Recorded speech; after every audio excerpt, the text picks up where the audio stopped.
What's up, guys, and welcome back to 8 Count.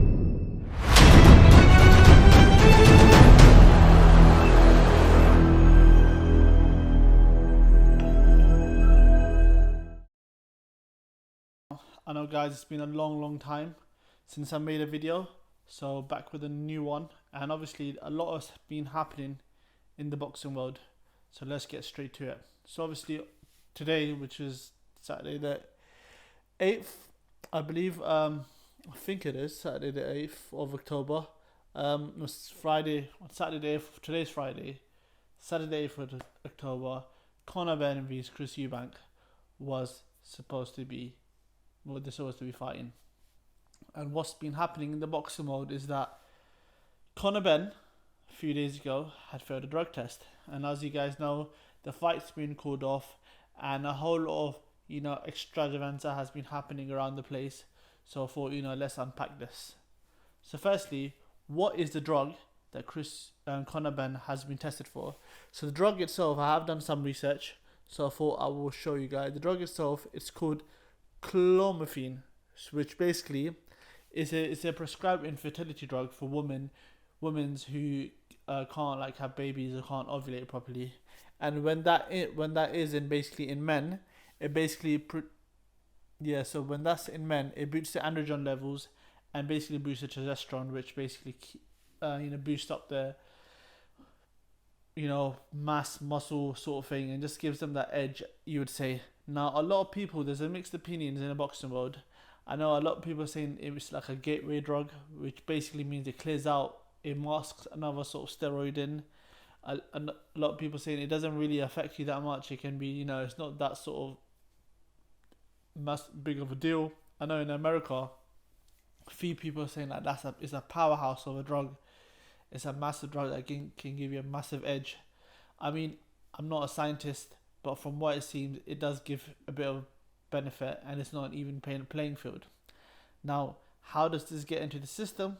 Well, I'm guessing it probably is one of those things where either it's orally or you have to inject it through. Now, I'm not saying Connor Benn has done that, but I'm just saying, as from what I've read, that's how these things can be.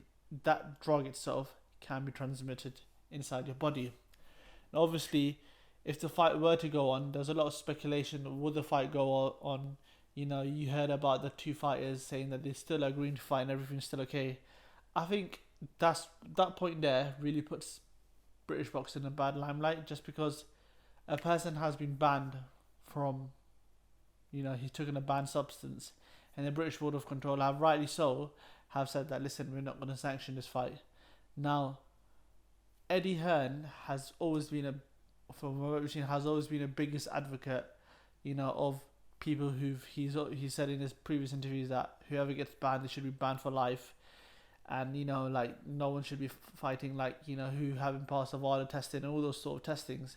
However, you could clearly see that when it came to his own interest, he sort of wasn't that sort of direct with things. If you would say, he was pointing out the things. Oh yeah, he hasn't been suspended, or they haven't suspended him. It's just they say he used the word this adverse finding, which basically means he's failed the drug test, but it's a play with words basically.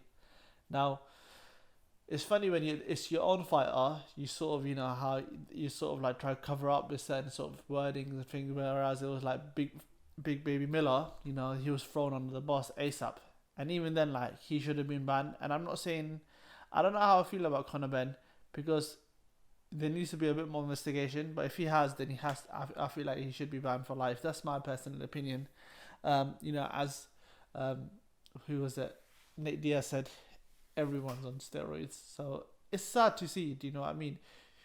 And a lot of things, the problem was happening here, it would have been even playing field. It wasn't even playing field from the start of where obviously Connor Benn jumping up 10 kgs, and then Eubank being on 60%, coming down, and all credit to Chris Eubank Jr. Do you know what I mean?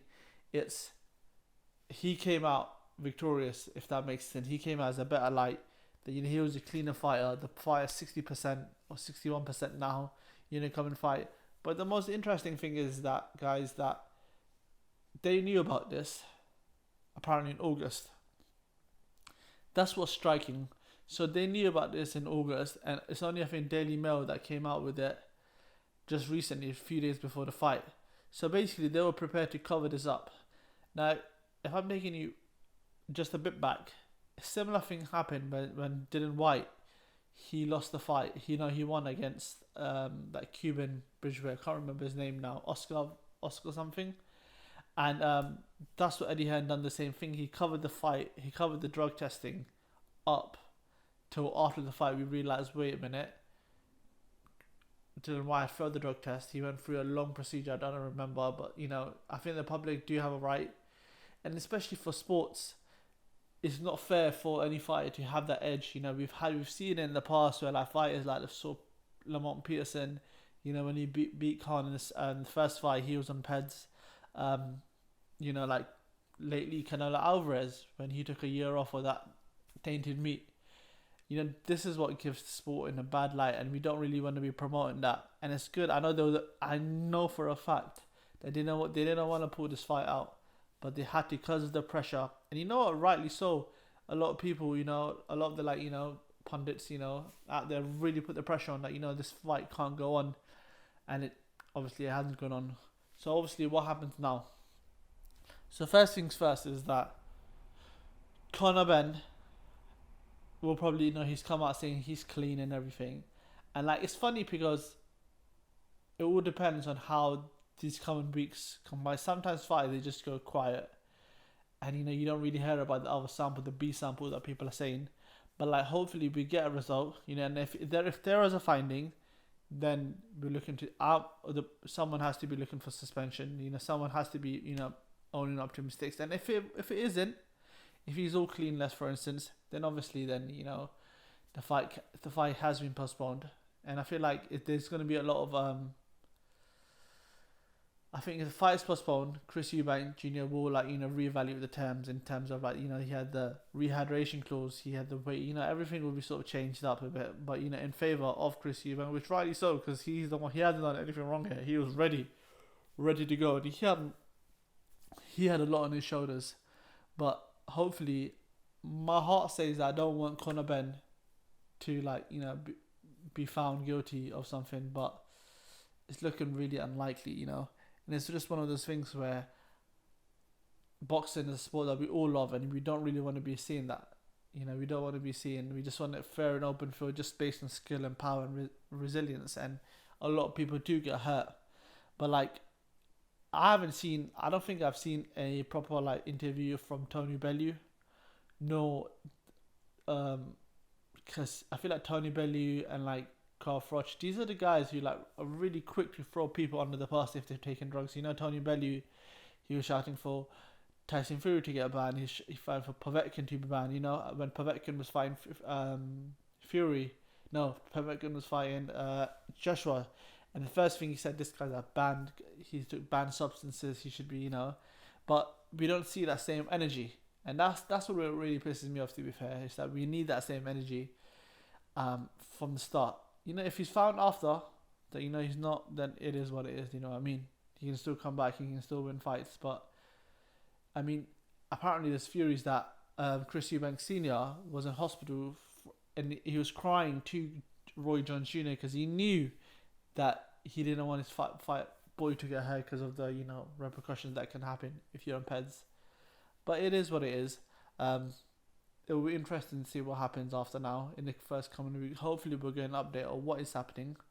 But yeah, this is my sort of take and sort of a rapid unpacking of this story.